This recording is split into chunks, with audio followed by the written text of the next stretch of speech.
Joy Hind. Hello student, welcome to R AI. R educational ইনস্টিটিউটে তোমাদের সকলকে স্বাগত জানাই।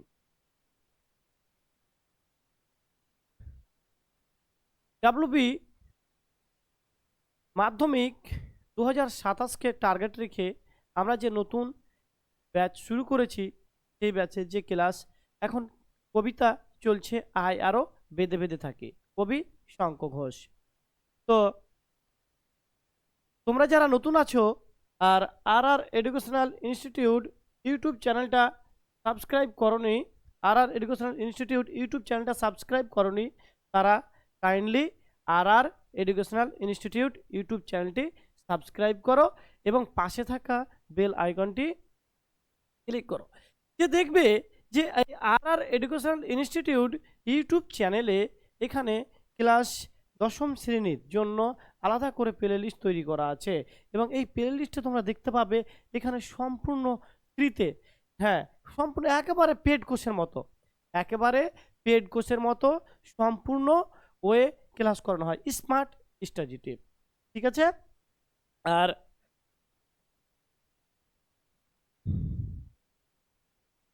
তার আগে আমরা ক্লাস করেছি দশম শ্রেণীর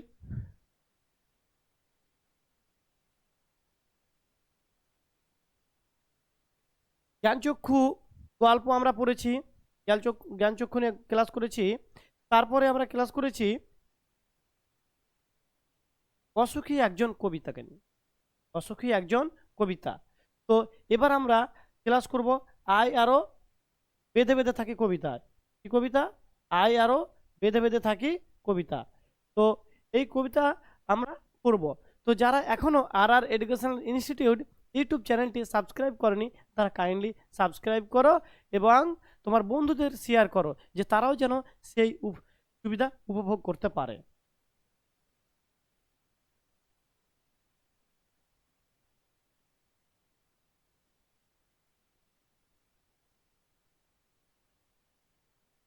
তো আয় আরো বেঁধে বেঁধে থাকি, এটা লেকচার নম্বর 1। মানে এটা আমি দুটো ভাগে ভাগ করেছি, ওকে, তোমাদের সুবিধার্থে। আয় আরো বেঁধে বেঁধে থাকি কবি শঙ্খ ঘোষ। কবি শঙ্খ ঘোষের পরিচয়, আগে কবি পরিচয়টা দিয়ে দিই। বাংলা সাহিত্যে বিশিষ্ট কবি শঙ্খ ঘোষের জন্ম হচ্ছে বাংলাদেশের চাঁদপুরে। কোথায়? বাংলাদেশের চাঁদপুরে। কত খ্রিস্টাব্দে জন্মগ্রহণ করেন? 1932 খ্রিস্টাব্দে 5ই ফেব্রুয়ারি। তাহলে তিনি পৈতৃক বাড়ি কোথায় ছিল? বর্ধমানে। বর্তমানে কোথায় ছিল? বর্তমানে বাংলাদেশের বরিশাল জেলার পানরিপাড়ায়। তাহলে কোথায় বললাম? তার পৈতৃক বাড়ি ছিল বাংলাদেশের বরিশাল জেলার পানরিপাড়ায়। তার প্রকৃত নাম কি? চিত্তপ্রিয় ঘোষ। তার প্রকৃত নাম কি? চিত্তপ্রিয় ঘোষ। পিতার নাম কি? মনীন্দ্র কুমার ঘোষ। পিতার নাম কি? মনীন্দ্র কুমার ঘোষ। আর মাতার নাম হচ্ছে অমলা ঘোষ। তাহলে পিতার নাম কি বললাম? মনীন্দ্র কুমার ঘোষ। মাতার নাম হচ্ছে অমলা ঘোষ। বুঝতে পারলে? এবং তারপর আমরা দেখে নিই যে কবি ছেলেবেলা থেকে লেখাপড়ার সুনাম অর্জন করেছিলেন। রামায়ণ, মহাভারত, পুরাণ প্রভৃতি গ্রন্থের সঙ্গে তার পরিচিত হয় এবং তার যে, হ্যাঁ, লোক সংস্কৃতির সঙ্গে তার যথেষ্ট মানে আকর্ষণ বা আকৃষ্ট ছিল। ঠিক আছে, সে লোক সংস্কৃতি ভালোবাসত। শিক্ষা জীবন, তিনি শঙ্খ ঘোষ পাবনা জেলার পার্সি চন্দ্রপ্রভা বিদ্যাপীঠ থেকে 1947 খ্রিস্টাব্দে মাধ্যমিক পাস করেন। আর কোথায় বললাম? শঙ্খ ঘোষ পাবনা জেলার পাকশ্রী চন্দ্রপ্রভা বিদ্যাপীঠ থেকে 1947 খ্রিস্টাব্দে ম্যাট্রিকুলেশন বা মাধ্যমিক পাস করেন। তারপরে দেখো 1951 খ্রিস্টাব্দে প্রেসিডেন্সি কলেজ, কলকাতার যে প্রেসিডেন্সি কলেজ, পরে কলিকাতা বিশ্ববিদ্যালয় থেকে তিনি বাংলা ভাষা ও সাহিত্যে উচ্চশিক্ষা লাভ করেন। কিসে? বাংলা ভাষা ও সাহিত্যে উচ্চশিক্ষা লাভ করেন। তারপর তার কর্মজীবনটা একটু আমরা দেখে নিই। তার কর্মজীবনটা একটু বৈচিত্র্যময়। ঠিক আছে, কিরকম দেখো, যে তিনি কি শঙ্খ ঘোষ একাধিক শিক্ষা প্রতিষ্ঠানে কাজ করেছেন, যে একটা শিক্ষা প্রতিষ্ঠানে নয়, তিনি একাধিক শিক্ষা প্রতিষ্ঠানে কাজ করেছিলেন এবং সে ছিলেন অধ্যাপক। তিনি কি করেছিলেন? অধ্যাপনা ছিলেন। তিনি বঙ্গবাসী কলেজ, সিটি কলেজ, যাদবপুর বিশ্ববিদ্যালয়, দিল্লি বিশ্ববিদ্যালয়, বিশ্বভারতী বিশ্ববিদ্যালয়ের কি করেছিলেন? এগুলোতে তিনি চাকরি করেছিলেন, অধ্যাপক ছিলেন। ঠিক আছে। তারপর 1992 খ্রিস্টাব্দে যাদবপুর বিশ্ববিদ্যালয় থেকে তিনি অবসর গ্রহণ করেন। কত খ্রিস্টাব্দে? 1992 খ্রিস্টাব্দে যাদবপুর বিশ্ববিদ্যালয় থেকে তিনি কি করেন? অবসর গ্রহণ করেন। তারা সাহিত্য জীবনটা একটু দেখে নিই। কৃত্তিবাস পত্রিকাকে কেন্দ্র করে কবি শঙ্খ ঘোষ সাহিত্য জীবন লাভ করে, মানে সাহিত্য জীবন বিকাশ লাভ করে। ঠিক আছে, কোন পত্রিকার সঙ্গে? কৃত্তিবাস পত্রিকা। তার প্রথম কাব্যগ্রন্থ হলো দিনগুলি রাতগুলি। তার প্রথম কাব্যগ্রন্থ হলো দিনগুলি রাতগুলি। এছাড়াও উল্লেখযোগ্য কাব্যগ্রন্থ হলো এখন সময় নয়। তার উল্লেখযোগ্য কাব্যগ্রন্থগুলো একটু দেখে নিই। এখন সময় নয়, নিহিত পাতাল, এখন সময় নয়, নিহিত পাতাল, আদিম লতা গুল্মময়, মূর্খ বড়, সামাজিক নয়, বাবরের প্রার্থনা। তারপর দেখে নিই যে তুমি তো গৌরী নয়, পাঁজরে দ্বারে শব্দ মুখ ঢেকে, এই বিজ্ঞাপনে জলই পাষাণ হয়ে আছে সমস্ত ক্ষেতের পলি। তার শুধু তিনি যে কবিতা রচনা করেছেন তা নয়, তিনি তার পাশাপাশি অনেক গদ্য রচনা করেছেন। তার যে প্রবন্ধ, দুটি বই, উল্লেখযোগ্য প্রবন্ধ বইয়ের নাম হচ্ছে এ আমির, আবরণ, উর্বশীর হাসি, কবিতার মুহূর্ত, নির্মাণ আর সৃষ্টি, কল্পনার হিস্টোরিয়া, এ শহরের রাখাল ইত্যাদি। শঙ্খ ঘোষের কিশোর দুটি উপন্যাস কি লিখেছেন? সকালবেলার আলো, সুপ্রি বনের তারি, কিশোর কথা। কুন্তক ছদ্মনামে তিনি শব্দ নিয়ে খেলা বইটি লিখেছিলেন। কোন ছদ্মনামে? কুন্তক ছদ্মনামে শব্দ নিয়ে খেলা বইটি লিখেছিলেন। শঙ্খ ঘোষ ছোটদের জন্য লিখেছিলেন আমন যাবে লুটু পাহাড়, ছোট্ট একটা স্কুল, সব কিছুতেই খেলনা হয়। আমন যাবে লুটু পাহাড়, ছোট্ট একটা স্কুল, সব কিছুতেই খেলনা হয়। তিনি কি কি পুরস্কার পেয়েছিলেন? পুরস্কারগুলো দেখে নি। দেখো, কবি শঙ্খ ঘোষ যে পুরস্কারগুলো পেয়েছিলেন, তিনি কি পুরস্কার পেয়েছিলেন একটু দেখে নি। দেখো, নরসিংহ পুরস্কার। কি পুরস্কার বললাম? নরসিংহ পুরস্কার। কি পুরস্কার? নরসিংহ পুরস্কার পেয়েছিলেন। সাহিত্য একাডেমি পুরস্কার পেয়েছিলেন। নরসিংহ পুরস্কার, সাহিত্য একাডেমি পুরস্কার। তারপর দেখো রবীন্দ্র পুরস্কার। কি পুরস্কার? রবীন্দ্র পুরস্কার পেয়েছিলেন 1916 খ্রিস্টাব্দে। তিনি জ্ঞানপীঠ পুরস্কার পান। কি পুরস্কার পান? জ্ঞানপীঠ পুরস্কার পান। এছাড়াও ত্রিবারকুমের কুমারন আমান পুরস্কার লাভ করেন। তাহলে এইগুলো পুরস্কার পেয়েছিলেন কে? শঙ্খ ঘোষ।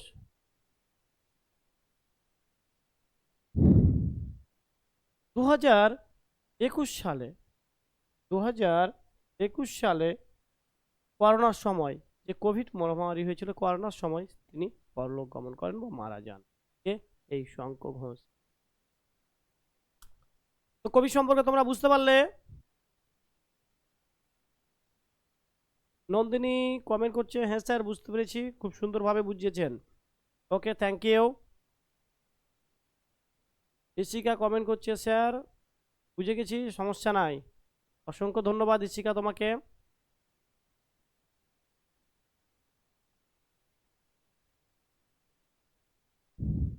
আসাদুল কমেন্ট করছে, স্যার বুঝতে পেরেছি। Okay Asadul, thank you. Priyanka comment করছে, স্যার আপনি যেভাবে বুঝালেন আর সমস্যা নাই। ওকে, ঠিক আছে, thank you Priyanka. Mushfika comment করছে, স্যার সমস্যা নাই, তারপরে কন্টিনিউ করুন স্যার। ওকে মুশফিকা, একটু ওয়েট করো, করছি। ওকে, হ্যাঁ, তাহলে আমরা কবি পরিচিতিটা কি কি দেখলাম, কোথায় জন্মগ্রহণ করেছিল, কি পুরো ডিটেলস দেখলাম, এখানে আর সমস্যা নাই। তারপরে আমরা চলে আসি কবিতাতে। কিসে? কবিতাতে। হ্যাঁ, এই বইটা তো আছে তোমাদের কাছে। হুম,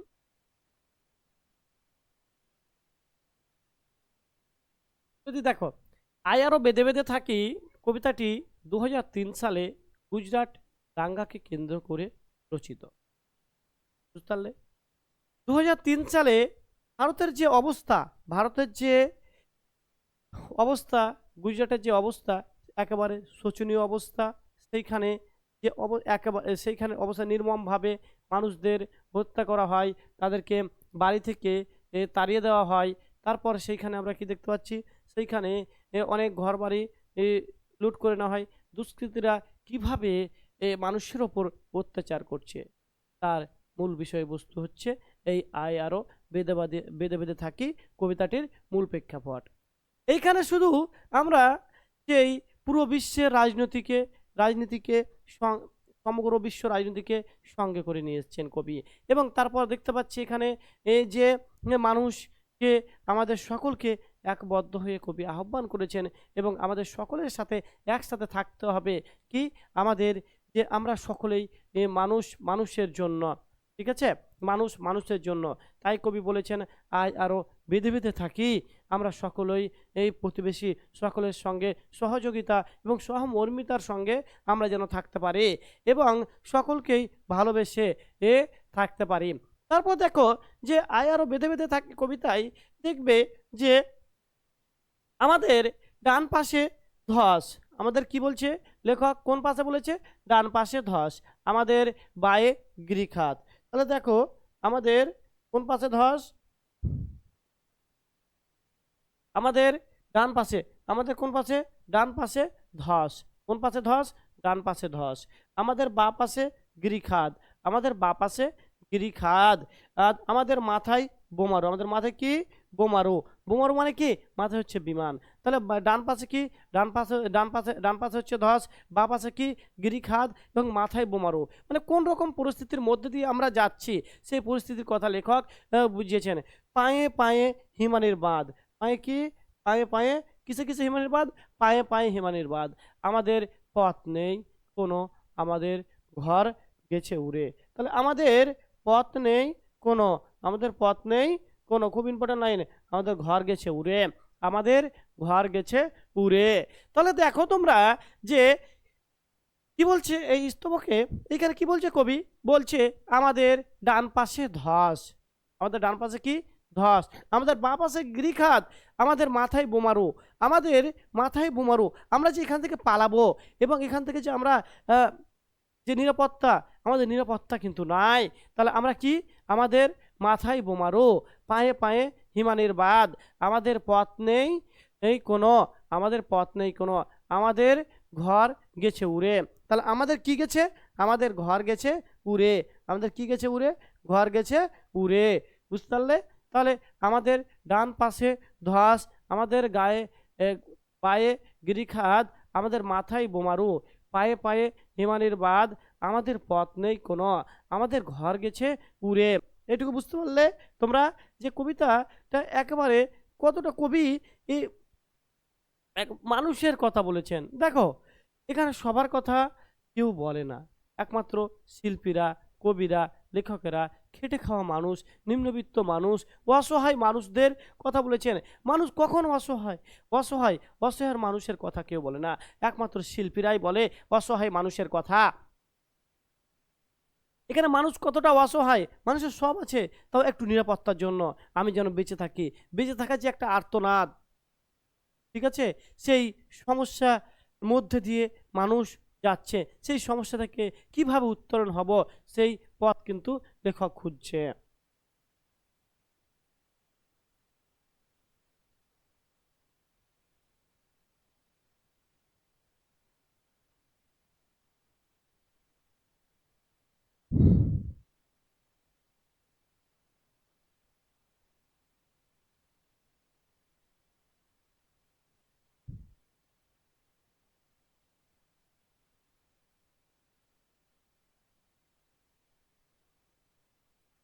দেখো আমাদের শিশুদের সব ছড়ানো রয়েছে কাছে দূরে, আমাদের শিশুদের সব ছড়ানো রয়েছে কাছে দূরে। কোথায়, কাছে দূরে, আমাদের শিশুদের সব। যে দেখো ওপর থেকে যে বোমারু যুদ্ধ বিমান কি করছে, যুদ্ধ বিমান একবারে পড়ছে। তোমরা দেখলে না ইসরায়েল প্যালেস্টাইনের যে যুদ্ধে, সেখানে কি হলো, সেখানে দেখতে পাচ্ছ যে কিভাবে প্যালেস্টাইন বা ফিলিস্তিনি লোকেদের উপর হত্যা করছে ইসরায়েল, কতটা বোমা, কতটা মানে তারা হিংস্র, যে ছোট ছোট শিশুদের কি করছে, তাদের মারছে, কিভাবে উপর থেকে বোমা ফেলছে, সেখানে ছোট থেকে এই শিশু থেকে বুড়ো পর্যন্ত কি হচ্ছে, মারা যাচ্ছে। এই যুদ্ধের প্রেক্ষাপটে কিন্তু কবি বলেছেন, আমরা কিসে দেখলাম, আমরা অসুখী একজন কবিতায় দেখলাম যে ছোট শিশু থেকে বুড়োরা সবাই গিয়েছে মরে, কিন্তু একমাত্র সেই মেয়েটি আজও আমার অপেক্ষায়, সেই মেয়েটি কিন্তু বেঁচে আছে।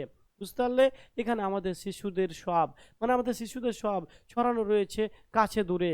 যে শিশুরা, অনেক শিশু মারা গেছে, তাদের যে মৃতদেহ, ডেড বডি, সেগুলো কাছে দূরে ছড়িয়ে রয়েছে। আমরাও তবে এইভাবে এই মুহূর্তে মরে যাব নাকি? তাহলে কবি বলছে আমরাও তবে এইভাবে, আমরাও কি তবে এইভাবে এই মুহূর্তেই মরে যাব নাকি? আমরাও তবে এইভাবে এই মুহূর্তে মরে যাব নাকি? আমাদের আমাদের পথ নেই, আমাদের পথ নেই আর, আয় আরো বেঁধে বেঁধে থাকি। তো লেখক বলছেন যে আমাদের আর কোনো পথ নেই, আমাদের আর কোনো পথ নেই, আমাদের এখন একসঙ্গে থাকতে হবে, একসঙ্গে থাকতে হবে, আমাদের পথ নেই আর, আয় আরো বেঁধে বেঁধে থাকে। লেখক আমাদের সকলকে একত্রিত হতে বলেছেন, আমাদের আর কোনো পথ নেই, আমাদের বাঁচার কোনো রাস্তা নেই, আমাদের সেইখান থেকে, সেই সমস্যা থেকে উত্তরণের পথ খুঁজতে হবে। এবং লেখক বলছে যে আমাদের সকলকে একত্রিত হয়ে থাকতে হবে, একবার সকলের সঙ্গে সহযোগিতা করতে হবে, সহমর্মিতার সহিত একসঙ্গে হাতে হাত রেখে আমাদের থাকতে হবে। তাহলে দেখো যে এটুকু তোমরা বুঝতে পারলে, এইটুকু তোমরা বুঝতে পারলে, বুঝতে পারলে তোমরা এইটুকু? মৃণাল, হ্যাঁ স্যার বুঝতে পেরেছি, ওকে, থ্যাংক ইউ। নবনীতা, হ্যাঁ ঠিক আছে, বুঝতে পেরেছি।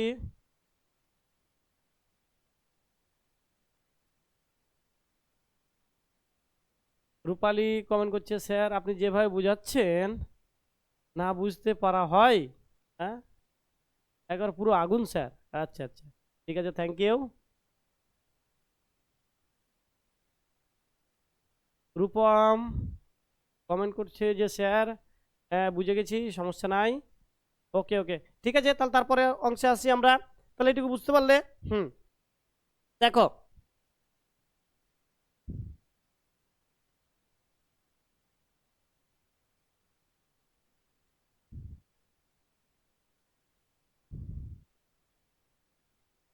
দেখো তোমরা যে আমাদের ইতিহাস নেই, তাহলে আয়ারও বেঁধে থাকে, তাহলে কি বলছে, আমাদের ইতিহাস নেই, অথবা এমন ইতিহাস আমাদের চোখ মুখ ঢাকা, আমরা ভিখারি 12 মাস, পৃথিবী হয়তো গেছে, পৃথিবী হয়তো, কি বলছে, পৃথিবী হয়তো বেঁচে আছে, পৃথিবী হয়তো গেছে মরে, আমাদের কথা কে বা জানে, আমরা ফিরেছি দৌড়ে দৌড়ে, আমরা ফিরছি কিসে, দৌড়ে দৌড়ে, কিছুই কোথাও যদি নেই, তবু তো কয়েকজন আছি বাকি, কয়েকজন আছি বাকি, আই আরো হাতে হাত রেখে, আই আরো বেঁধে বেঁধে থাকে। তাহলে এখানে দেখো আমাদের ইতিহাস নেই, এখানে কাদের কথা বলেছেন, এখানে শ্রমজীবী, খেটে খাওয়া নিম্নবিত্ত মানুষের কথা বলেছেন লেখক, এই অসহায় মানুষের কথা বলেছেন। অসহায় মানুষ, রিক্সা চালক, টোটো চালক, ভ্যান চালক, তাদের কিন্তু ইতিহাস নেই, তাদের ইতিহাস রচনা কেউ করে না। তারা কবিকে, তারা কবি কবি তাদের জন্য ইতিহাস রচনা করতে যাচ্ছেন। কবি আক্ষেপ করে বলেছেন যে আমাদের আর কোনো ইতিহাস নেই, এখানে আমাদের আর কোনো ইতিহাস নেই। সাম্রাজ্যবাদীর যে শোষণ, সাম্রাজ্যবাদীর যে শোষণ, সেই শোষণ মানুষকে কিভাবে শেষ করছে, কিভাবে তাদেরকে মানে একেবারে মারছে, সেটা কিন্তু আমরা দেখতে পাচ্ছি। আয় আরো বেঁধে বেঁধে থাকি কবিতায়, অথবা এমন ইতিহাস, অথবা এমন ইতিহাস আমাদের চোখ মুখ ঢাকা। তাহলে বলছে, কবি বলছে অথবা এমনই ইতিহাস, দেখো কবি কি বলছে, অথবা এমন ইতিহাস, ইতিহাস এমন ইতিহাস, তাহলে আমাদের কোনো ইতিহাস নেই, আমাদের এটাই ইতিহাস। তাহলে আমাদের এটাই ইতিহাস, আমাদের চোখ মুখ ঢাকা, আমাদের কি ঢাকা, আমাদের চোখ মুখ ঢাকা, আমাদের চোখ মুখ ঢাকা, আমরা ভিখারি 12 মাস, আমরা ভিখারি 12 মাস, হয় হয়তো পৃথিবী হয়তো বেঁচে আছে। কিন্তু লেখক বলছে যে আমরা আমাদের চোখ মুখ ঢাকা, আমরা ভিখারি 12 মাস, আমরা ভিখারি 12 মাস, আমাদের চোখ মুখ ঢাকা, আমরা ভিখারি 12 মাস, পৃথিবী হয়তো বেঁচে আছে। তাহলে দেখো, যারা ভিক্ষা করে তারা কি বেঁচে নেই? তারা অবশ্যই বেঁচে আছে, তাদের জীবনটা সেইভাবে যাচ্ছে। লেখক এখানে খেটে খাওয়া নিম্নবিত্ত, শ্রমজীবী, মধ্যবিত্ত মানুষদের ভিখারির সঙ্গে তুলনা করেছেন, যে হয়তো আমরা ভিখারি 12 মাস, পৃথিবী হয়তো বেঁচে আছে, পৃথিবী হয়তো গেছে মরে, পৃথিবী হয়তো বেঁচে গেছে। লেখক আশঙ্কা করছে পৃথিবী কি আদৌ আছে না মরে গেছে। কারণ যে তাদের যে খেটে খাওয়া মানুষদের, শ্রমজীবী মানুষদের সাম্রাজ্যবাদীর যে শোষণ, সেটা কিন্তু আমরা দেখতে পাচ্ছি। কবি আক্ষেপ করে বলেছেন যে পৃথিবী হয়তো বেঁচে আছে, পৃথিবী হয়তো মরে গেছে।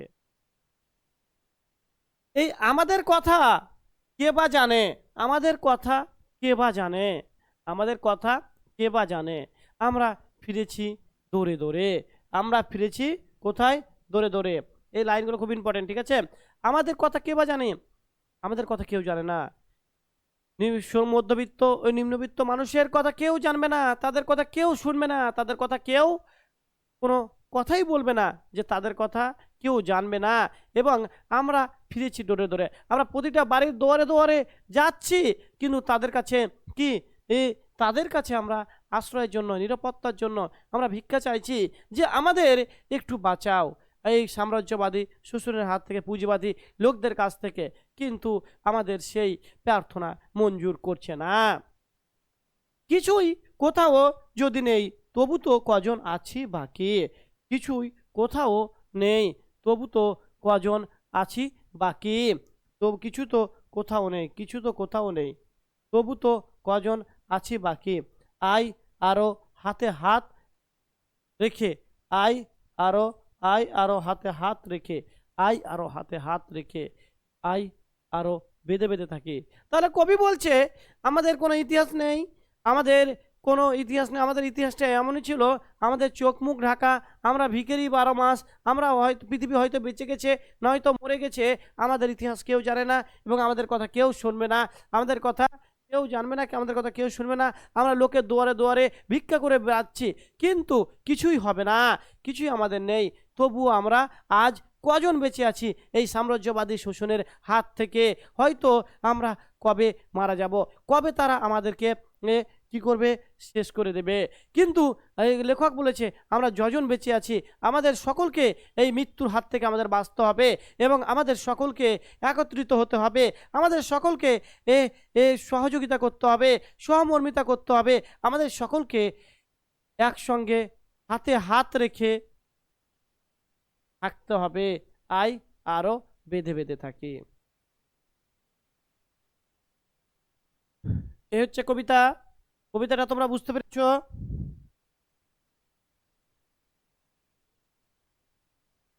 তোমরা কি কবিতাটা বুঝতে পেরেছ? না বুঝতে পারলে বলো, আরেকবার বুঝিয়ে দিচ্ছি।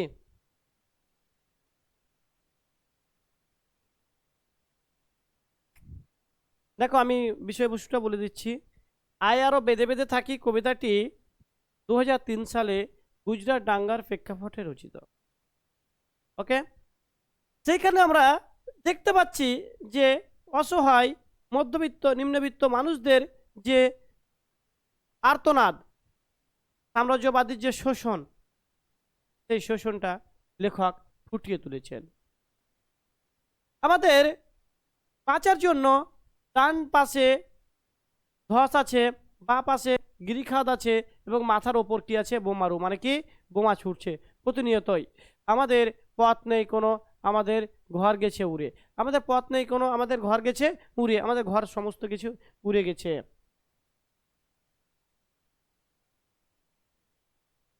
আমাদের শিশুদের সব সরানো রয়েছে কাছে দূরে, আমরা তবে এইভাবে এই মুহূর্তে মরে যাব নাকি? আমাদের পথ নেই, আয় আরো বেঁধে বেঁধে থাকি, আমাদের কোনো পথ নেই, আমরা বেঁধে থাকি। আমাদের ইতিহাস নেই, অথবা এমনই ইতিহাস আমাদের চোখ মুখ ঢাকা। আমরা ভিখারি 12 মাস, হয় পৃথিবী হয়তো বেঁচে আছে, পৃথিবী হয়তো মরে গেছে। আমাদের ইতিহাস কেউ জানে না। আমাদের আমরা ফিরেছি দৌড়ে দৌড়ে, এ আমরা ফিরছি দৌড়ে দৌড়ে, কিছুই কোথাও বাকি নেই। তবুও তো কজন আছি বাকি, আয় আরো হাতে হাত রেখে, আয় আরো বেঁধে বেঁধে থাকি। তাহলে তোমরা এইটুকু বুঝতে পারলে যে আমাদের সকলকে হাতে হাত রাখতে হবে, বেঁধে থাকতে হবে। হ্যাঁ,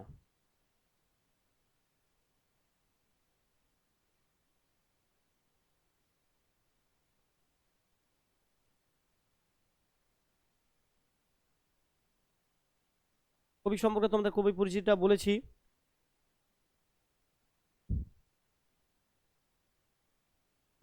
পল্লবী কমেন্ট করছে, স্যার আপনি তো বই পুরো ছেপে দিয়েছেন। একদম একদম,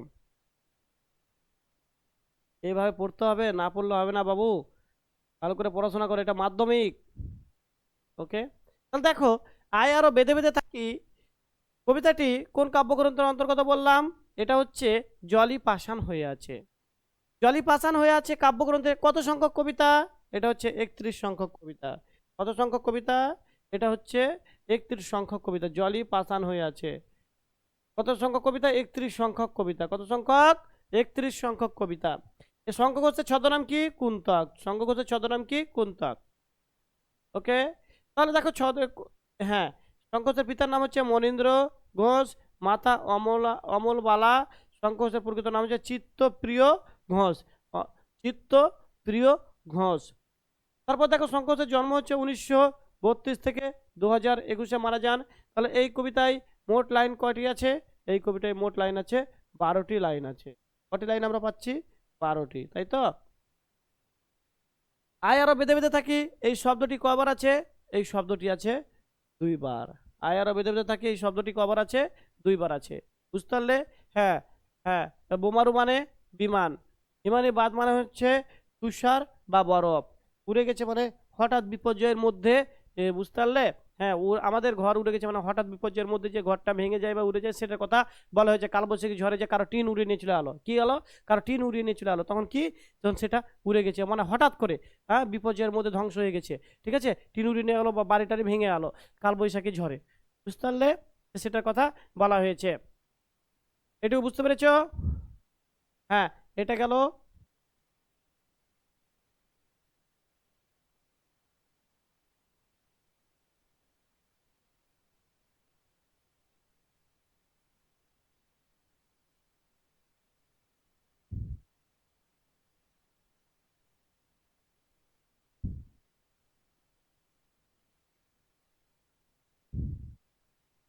তাহলে দেখো, এই কবিতার আরেকবার বিষয়বস্তু বলে দিই যে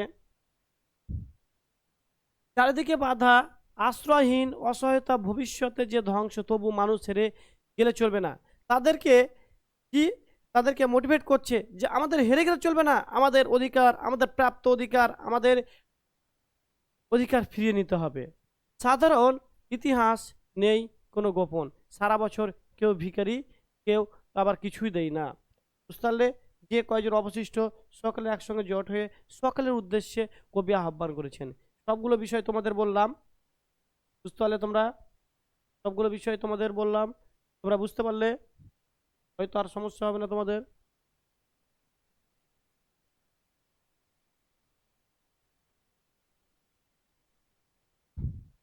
আর তোমরা যারা নতুন আছো, ঠিক আছে, তোমরা যারা নতুন আছো, এই আর এডুকেশনাল ইনস্টিটিউট ইউটিউব চ্যানেলটি সাবস্ক্রাইব করনি, তারা কাইন্ডলি সাবস্ক্রাইব করো এবং আর এডুকেশনাল ইনস্টিটিউট ইউটিউব চ্যানেলের পাশে থাকো। আর এডুকেশনাল ইনস্টিটিউট তোমাদের পাশে প্রতিনিয়তই আছে, প্রতিনিয়ত থাকবে। এবং এই আর এডুকেশনাল ইনস্টিটিউটে যে বিষয়গুলো পড়ানো হবে, এর বাইরে বোর্ড প্রশ্ন করবে না। সম্পূর্ণ কভার, সম্পূর্ণ কভার। বুঝতে পারলে? এর মধ্যেই কমন পাবে, এর বাইরে প্রশ্ন পাবে না। ঠিক আছে, এর মধ্যে পরীক্ষা আসবে শিওর, এবার 100-এ 100। বিগত বছরের পরীক্ষা আমরা দেখলাম, আমার স্টুডেন্ট যারা আছে তারা বেশ ভালো রেজাল্ট করেছে, ভালো রেজাল্ট করে তারা এগিয়ে যাচ্ছে। তোমরাও ক্লাস করো। তোমরাও ভালো রেজাল্ট করবে। ওকে, তো তোমাদের সকলকে থ্যাংক ইউ। এটা হচ্ছে থ্যাংক ইউ তোমাদের সকলকে। হ্যাঁ হ্যাঁ স্যার, এটা এটা হচ্ছে পার্ট 1 ক্লাস। ওকে, এটা হচ্ছে পার্ট 1 ক্লাস। হ্যাঁ, লেকচার নম্বর 1 হচ্ছে এটা। এটা কি লেকচার নম্বর 1? দেখে দেখে নাও। এরপরে আমরা আরও বেঁধে বেঁধে বেঁধে বেঁধে থাকি। এখান থেকে আমরা প্রশ্ন উত্তর নিয়ে আলোচনা করব। মানে কি টাইপের প্রশ্ন আসবে, কোন রকম প্রশ্ন আসবে। আমাদের হাজার প্রশ্ন পড়ার দরকার নেই, আমাদের হাজার প্রশ্ন পড়ার দরকার নেই, আমাদের হাজার প্রশ্ন পড়ার দরকার নেই। আমাদের এই একটু প্রশ্ন পড়লে আমাদের নাপ। আমরা যে প্রশ্ন পড়ব ওই প্রশ্নগুলোই পড়লে আমাদের নাপ। ওর মধ্যে পরীক্ষা আসবে, ওর বাইরে আসবে না। তাহলে ওর বাইরে আসবে না, যেগুলো দেব ওগুলোই আসবে। হ্যাঁ শিওর, একবার 100-100 ওর মধ্যে আসবে পরীক্ষায় প্রশ্ন। যে স্যার আমি আরও বেঁধে বেঁধে থাকি 20টা প্রশ্ন মুখস্থ করে নিলাম, পরীক্ষা এলাম না স্যার, লিখতে পারলাম না। তোমাদের জটা দেব, ওর মধ্যে আসবে, তুমি লিখতে পারবে। এটা রানা স্যার বলছে, বুঝলে? এটা রানা স্যার বলছে যে যেটা দেবো সেটাই আসবে, ওর বাইরে আসবে না। ওকে, থ্যাংক ইউ তোমাদের সকলকে।